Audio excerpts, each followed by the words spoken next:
All right, so today we are diving into a diplomatic meeting that just went completely off the rails. I mean, it sent shockwaves across the entire globe. We're talking about the February 2025 showdown in the Oval Office between President Trump and Ukrainian President Zelenskyy. So let's get right into what happened, and more importantly, why it all matters. I mean, to really get a feel for just how intense this was, you just have to see how people described it. The Washington Post, for instance, said the whole thing sounded more like Don Corleone than an American president. Wow. I mean, that one line, it just perfectly captures the kind of high-pressure, almost mob-style atmosphere of this whole confrontation. Okay, so what actually went down behind those famous closed doors at the White House? Let's break down the timeline of this explosive confrontation. It all started out as a pretty standard diplomatic visit on the morning of February 28th, but things went south and fast. By midday, what was supposed to be a negotiation had totally devolved into a confrontation. We're talking reports of President Trump and VP Vance just openly berating President Zelenskyy. And then, boom. A few hours later, the meeting's over, the deal is completely dead, and the story of this crazy Oval Office clash is all over the news, everywhere. And what's really striking is how pretty much everyone in the media agreed on it. It didn't matter if you were watching Fox News or CNN, the words were almost the same: fiery, confrontational, antagonistic. So yeah, this wasn't just some tough, hardball negotiation. This was a full-on diplomatic breakdown, and everybody saw it for what it was. Okay, so we've covered the what, we know what happened, but the real head-scratcher here is why. Was this just some unplanned angry outburst, or was it something else entirely? To really get to the bottom of that, we need to take a look inside the playbook that seems to have been guiding all these actions. So, was it just a moment of frustration, an emotional outburst? Or, and this is the key question, was this whole confrontation a totally calculated move? Was it part of a deliberate strategy to get a very specific result? Well, there's actually a framework that helps explain this. Coming from an analysis by the MIT Press, it's called coercive negotiation. And the core idea is actually pretty simple. You find your opponent's weakest spot, their vulnerability, and then you just pile on the leverage and bravado to exploit it. The goal is to leave them with basically no room to move. And a really key tactic in this playbook is to go after your counterpart's BATNA.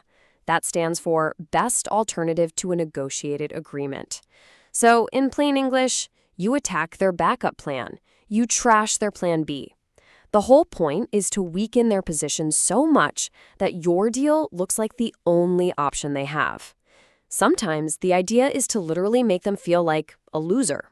And right here, we can see that exact tactic playing out.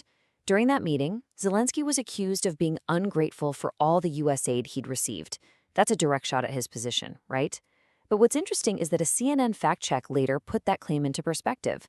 They found he'd publicly thanked the U.S. in English at least 33 times since 2022. And that's not even counting all the times he said it in Ukrainian. Now, there's another tool that seems to fit here, one identified by the National Press Foundation. It's a spin tactic called the spray. And it's pretty much what it sounds like. It's when you use bullying and intimidation to punish somebody to just create this really hostile environment. And boy, does that description line up with the reports coming out of the Oval Office. CNN's coverage even said that the level of verbal attack against a visiting leader was something we'd never seen before. This wasn't just tough talk, It was a full-on spray. And it seems like it was all about intimidating and controlling the entire situation. So, okay. These tactics were definitely used. But what happened next? What were the actual consequences of this incredibly high-stakes gambit? Let's shift gears now from the strategy inside the room to the massive diplomatic fallout that rippled out across the entire world. The fallout was immediate, and it was severe. The U.S. basically moved to isolate Kyiv. They suspended all military aid, cut off intelligence sharing, and even stopped offensive cyber ops against Russia. And Europe's reaction? It was just as fast. Leaders immediately rallied around Zelenskyy, and then, in this huge landmark move, Germany announced plans for a massive rearmament. That was a crystal clear signal that the security calculus for the entire continent had changed, like overnight. This sentiment right here, which was echoed by European officials, it just perfectly captures the mood at the time. The free world needs a new leader. Think about that. The traditional transatlantic alliance was seriously shaken. You had key allies openly wondering about American leadership and really where they fit into all of it anymore. And all that tension wasn't just happening overseas. It was reflected right back here at home. A poll from that March showed just how divided the American public was.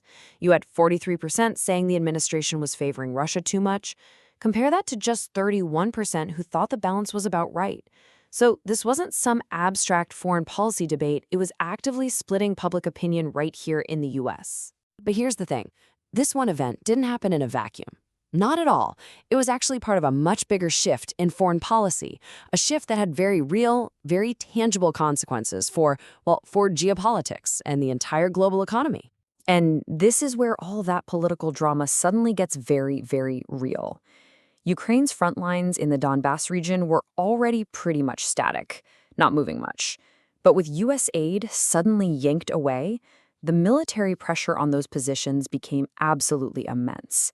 So we're talking about something way more than a diplomatic spat here. This had literal life-or-death implications on the battlefield.